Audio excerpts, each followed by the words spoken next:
Hello students, in previous lecture we already started about Akbar. We are already learned something about Akbar. Now here we are going to see the detail of Akbar. Akbar established his rule over the vast area from Punjab to Bengal and from Delhi to Gujarat. The famous battle of Haldi Ghati was fought between Akbar and Rana Pratap of Mewar. Akbar established his vast empire by conquering Kabul, Kashmir, Balochistan and Ahmednagar in the south. He made Fatehpur Sikri his capital and built many buildings. So these are the inscriptions, buildings are made by Akbar. Akbar adopted a liberal religious policy toward the Hindus and started social relations with Rajput. Here Akbar is that students who has already started liberal religion policy toward the Hindu, and he has already started social relations with Rajputs. He appointed the Rajput as a high position in the army.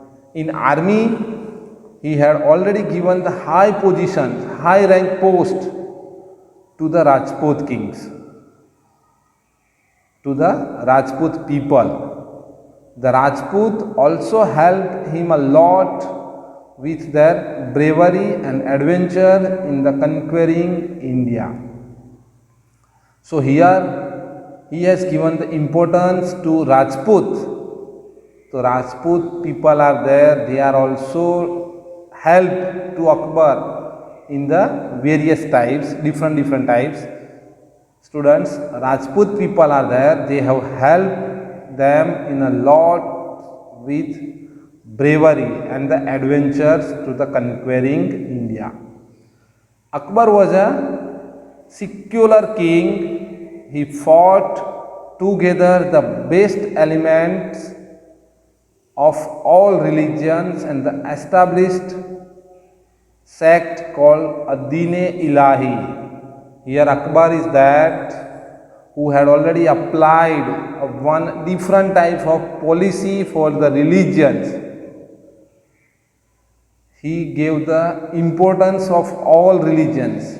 He had not select a prime religion for their kingdoms, and he given equal importance to all religions. That's why that policy called Din-e-Ilahi.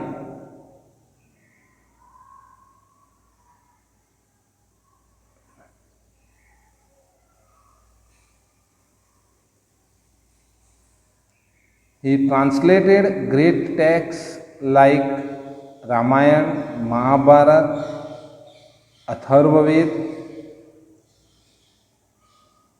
Panchtantra, Bible and Quran into Persian.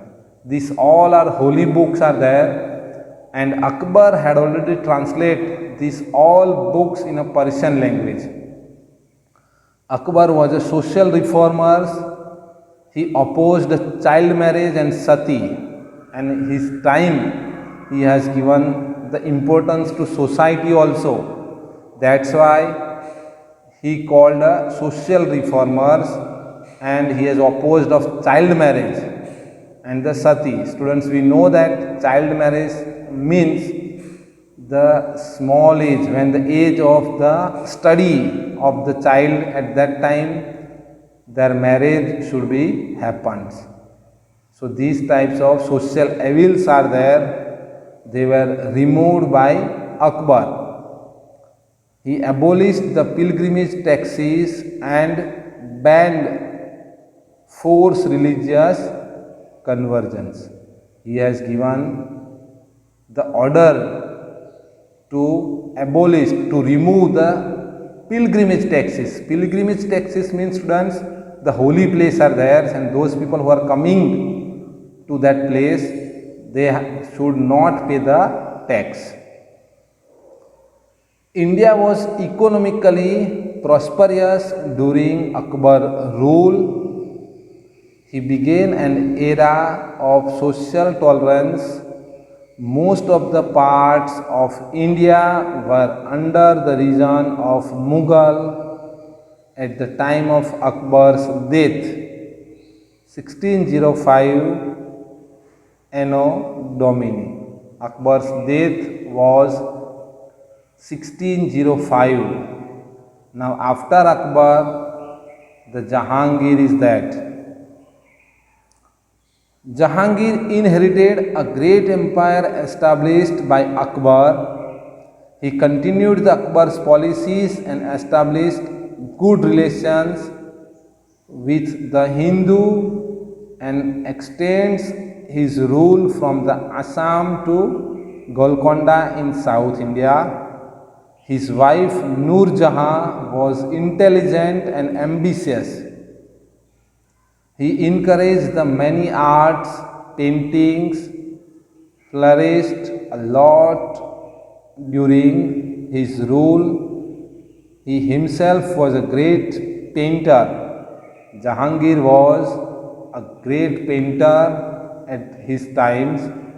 He himself was a great painter. He died in 1627 AD. And his son Shah Jahan came to the power. After Jahangir, his son Shah Jahan came to the throne. He has taken the positions of his father. Shah Jahan's nickname was